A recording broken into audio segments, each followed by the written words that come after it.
One of my tips about any visual aid is it should make sense without numbers. Your client may insist it has numbers on it, but it should actually work without the numbers. Hey everyone, this is David Paull, and on this episode we're talking with Ray Poynter. Ray's 40-year career in market research has included being the creator of New MR, author of the Handbook of Online and Social Media Research, director of Vision Critical's Knowledge Sharing Center, and managing director of The Future Place. Ray self-describes his core activities as consulting, training, writing, and having fun. In this conversation, we'll discuss how to use research to illuminate the story, how to most effectively use infographics and other visuals in communicating data, how Me Too and other social movements are impacting the way brands communicate their stories, and a lot more. So let's get into it. Hi, Ray. Thanks for joining us today. Pleasure. So for those in our audience who aren't in market research and don't know your story, could you just give us a quick recap of your career highlights? Okay, well, 40 years in as quickly as possible. So started off as actually a software programmer writing statistical software for the market research industry, became involved as a researcher, spent time with a couple of the big names in the UK, including Millward Brown, moving through different sort of tech leading companies has been the speciality that I've been in. And for the last 10 years, I've been focusing on consulting and training. That's great. It's a very varied background. You've certainly scratched the highlights. In the post that's accompanying this podcast, we'll link to a number of things that you've done and writings and teachings. Your 40-year career has been tremendous, and every one of us in research has learned from and are better at our work, thanks to you, for sure. Many thanks. So let me ask you, you've said, and I'll quote, use research to illuminate the story. Don't use the story to make research palatable.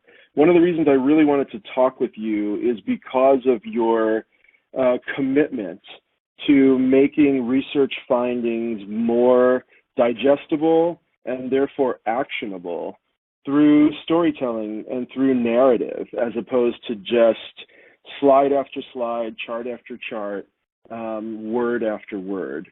So the notion of using research to illuminate the story and not using the story to make the research palatable. Can you expand on that and maybe have an example for how that can be executed? Yeah, sure. The starting point needs to actually be about do. Why do we ever have a presentation? Because we want the recipient to do something afterwards. And that's the thing that generates some focus. And the way that we make that do happen is with creating a story around the process, something that's memorable, that has a narrative flow, that ensures that the person receives the message, understands the message, can recall the message later and can use it.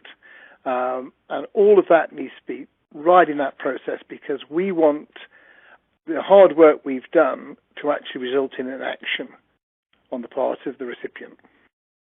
So any particular example, something tangible where alternative methods could be reworked in order to deliver research results in more of that illuminating way? Well, I can remember one occasion when I was about to produce a debrief for an education client. They've got multiple departments. They've got some good scores and they got some bad scores, and I didn't want them to really focus on the scores. So I said, right, before I start this presentation, I want to tell you something. You don't listen to people. And they sort of looked at me with a shock on their face. I said, that's the message you're going to hear over and over again in this debrief. Don't focus on this number was a good number or that was a bad number. What people are telling me is that when you get it right, you're not listening to people. And when you get it wrong, you're not listening to people. So actually use that as a theme through everything I'm about to tell you. And then as we went through, they were able to say, oh, right, that's another example of that, isn't it?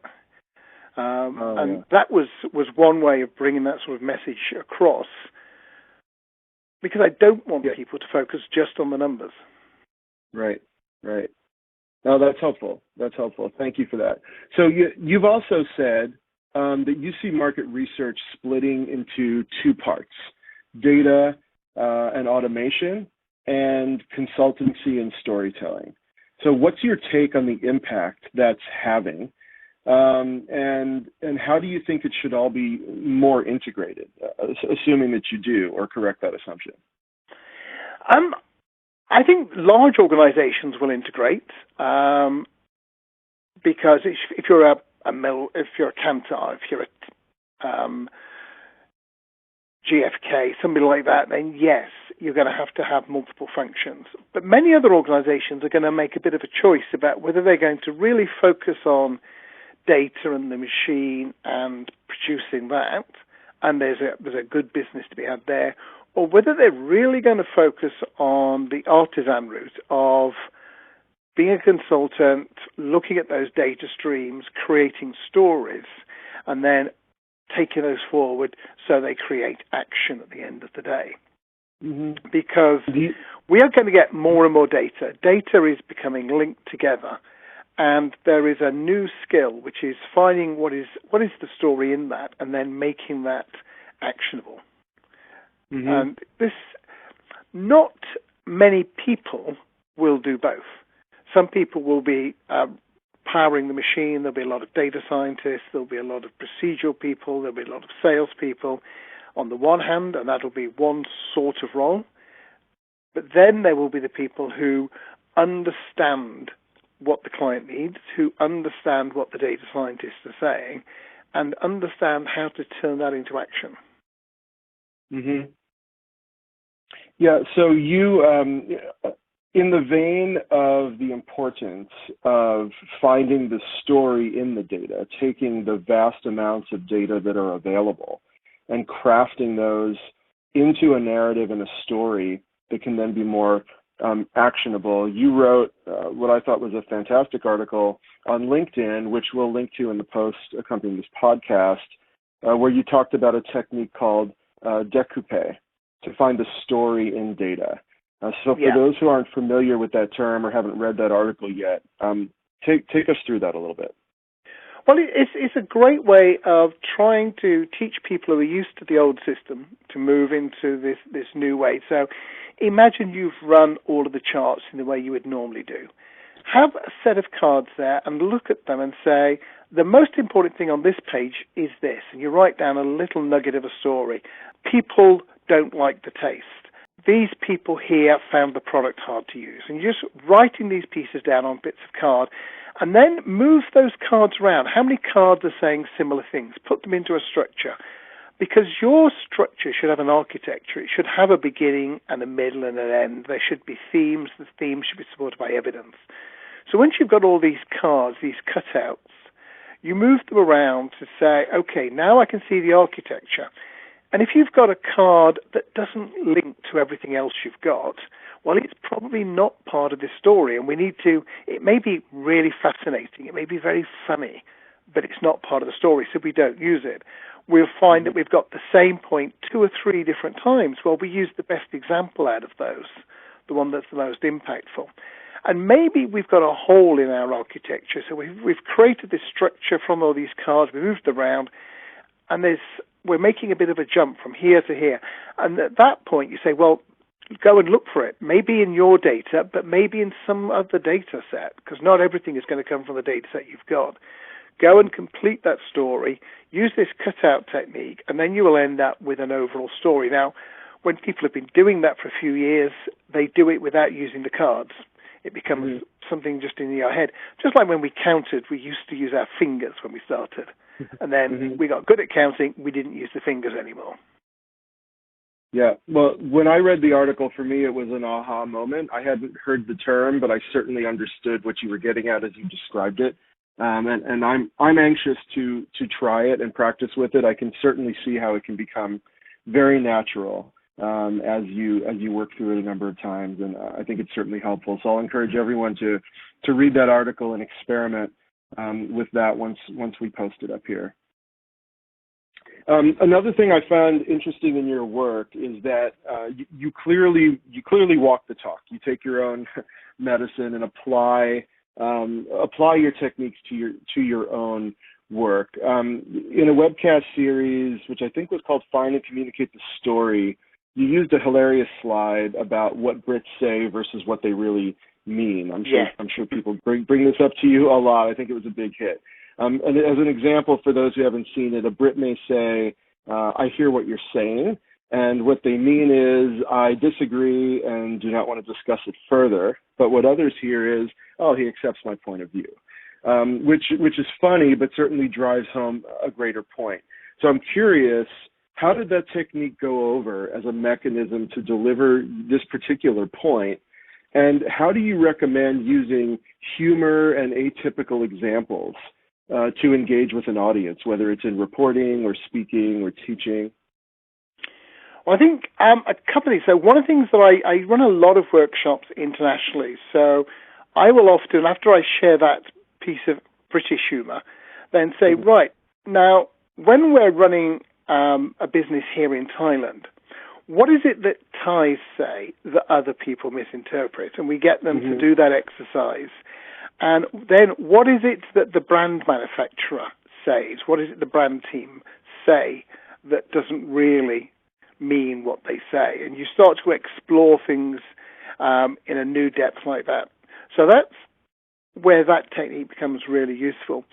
Humor's an interesting thing. You have to match the humor to your audience, to you, and to the topic. So if you're telling them that this thing they have lovingly worked on for 2 years is rubbish and they should can it, there's not much room for humor.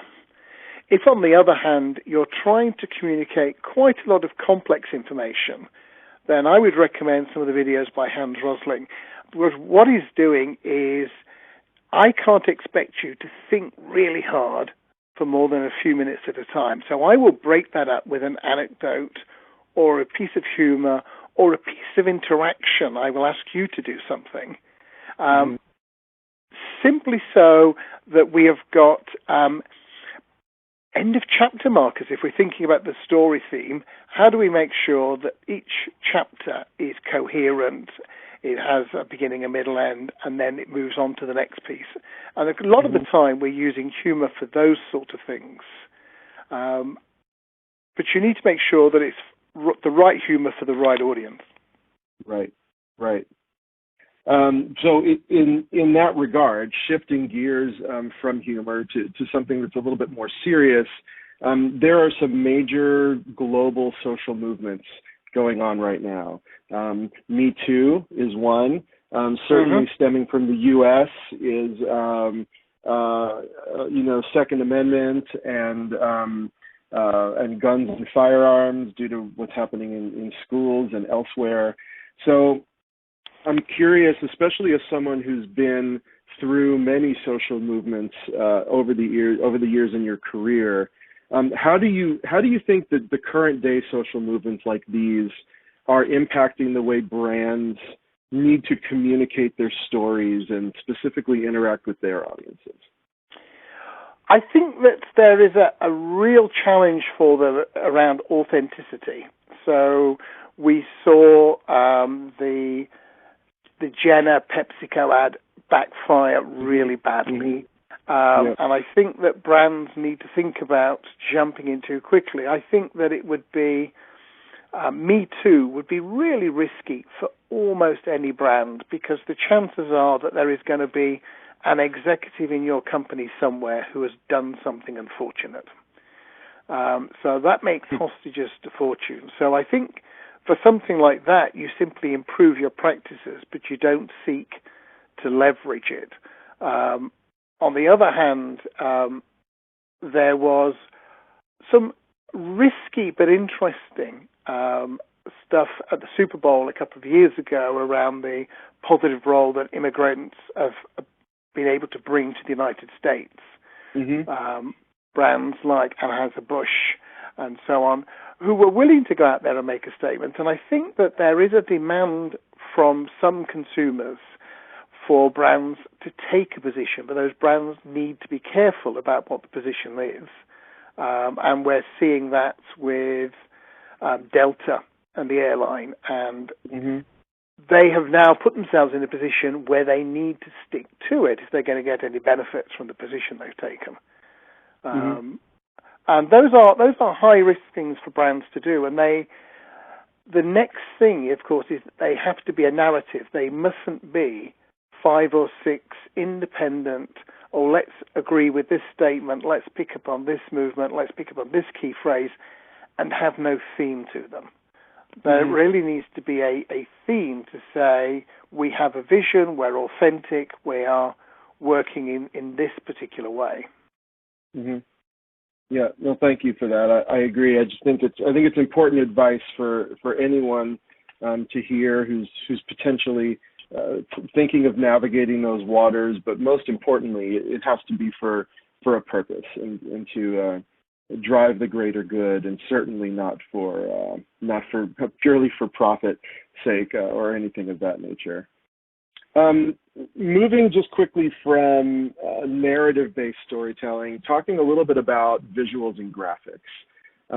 You've said that, at least in certain cases, you like infographics as an example because they, quote, allow the reader to find the story.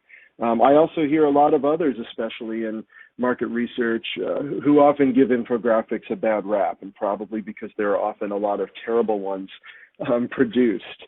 What role do you feel that infographics or other kind of high-impact graphics can play in research reporting, and how do you advise people go about using those? I think that the bad infographic is a fairly obvious one, which is where you take a 30-page slide deck and you make it vertically a really, really long poster, which is effectively 30 slides running after the other. So the first thing is that a good infographic is telling a story. Now that actually reduces the ability of the person reading the graphic to access the raw data, because you've made an opinion about what the story should be. And let's split our infographics and our visuals into charts, which I'll come back to in a second, and the sort of the storytelling infographic. The storytelling infographic, you should be able to sit there and go through the route the designer thought of, and you should want to keep going because the information should be becoming richer and interesting and hold you to that. And those sort of things are fine. You need to think about whether the presenter is there, because most complex infographics are not designed to have a presenter. They are, instead of a written report, they're sent through email or on the internet, and you look at them and you analyze them and say, yeah, I can see what that is. There's a great one around the globe, which is how the language groups all work. But you wouldn't want to use that in a presentation because there's too much information. On the other hand, if you look at some of Seth Godin's pictures, they tell a story in a very, very simple way, and they remove the need for numbers. And one of my tips about any visual aid is it should make sense without numbers. Your client may insist it has numbers on it, but it should actually work without the numbers. That's a good takeaway, and that's a challenge too. It is. Yeah. A good challenge, though. I think it stretches us to have to think of things in other ways. It's also difficult for people to remember numbers, but I've been through a number of memory seminars and listened to talks by memory experts, and it all really distills down to associating images with what you want to remember. And I haven't encountered anything that's more effective than that. Yet numbers are very, very difficult to retain. Yeah, numbers are hard work. We're not well suited to numbers bigger than about 3.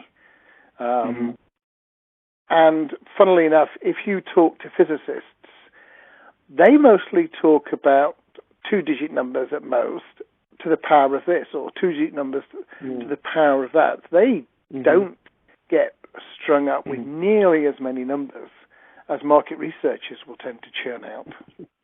That's a good point. And hey, look, this has gone from 76 to 78. Right. No, that's funny. I hadn't thought about it that way.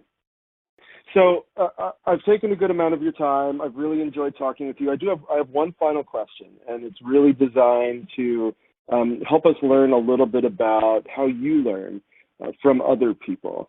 There's a quote by Ralph Waldo Emerson that's one of my favorites. He said, "Every man I meet is my superior in some way."